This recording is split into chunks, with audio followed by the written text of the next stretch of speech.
अस्सलाम वालेकुम व्यूअर्स, आज हम आपसे बात करेंगे फिस्टुला के बारे में। लेकिन अगर आपने हमारे चैनल को सब्सक्राइब नहीं किया, सब्सक्राइब कर लीजिए और बेल आइकन को प्रेस कर दीजिए। व्यूअर्स, फिस्टुला क्या है? बेसिकली ये मकद के इर्द गिर्द बनने वाला एक ऐसा बारीक सुराख या बहुत बारीक नाली है जो अंदरूनी आंत या गुदू से जुड़ जाती है। इसमें से पेशाब, खून या बदबूदार मवाद खारिज होता है और अगर बर वक्त इलाज ना किया जाए तो ये फैलता जाता है, बहुत तकलीफ हो सकता है।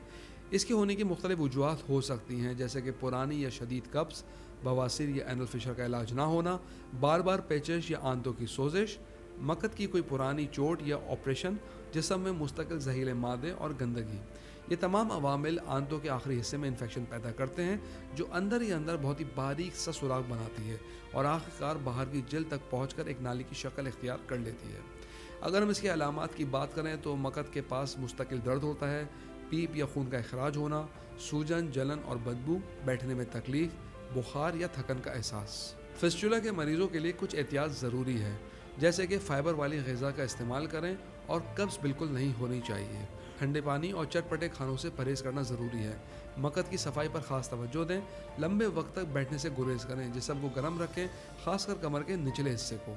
वीवर्स, होम्योपैथिक में फिस्टुला के लिए कुछ बेहतरीन अद्वियात मौजूद हैं, जिनमें सिलेशिया 200 जो नासूर की सफाई और सुराख बंद करने में मदद देती है।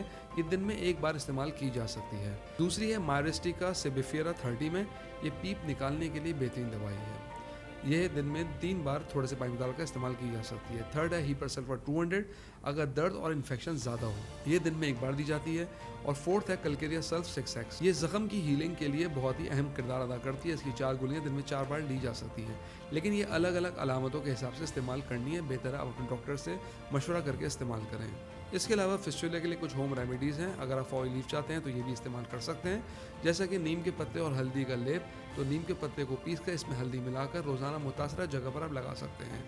इसके अलावा अर्के गुलाब में इसबगोल मिला के, अगर आप 1 चम्मच इसबगोल को 2 चम्मच अर्के गुलाब से मिलाकर इस्तेमाल करें सुबह खाली पेट, तो इससे फ़ायदा होगा। थर्ड है कद्दू के बीज, अलसी और शहद, इन तीनों को पाउडर बनाकर शहद में मिलाकर रोज़ाना दिन में एक बार खा सकते हैं। ये नुस्खे इन्फेक्शन को कम करने, ज़ख्म को भरने और अंदरूनी निज़ाम को डिटॉक्स करने में मदद देते हैं। व्यूअर्स, हम उम्मीद करते हैं आज की वीडियो आपको पसंद आई होगी। कमेंट बॉक्स में राय से ज़रूर आगाह कीजिएगा। अगली वीडियो तक के लिए अल्लाह हाफ़िज़।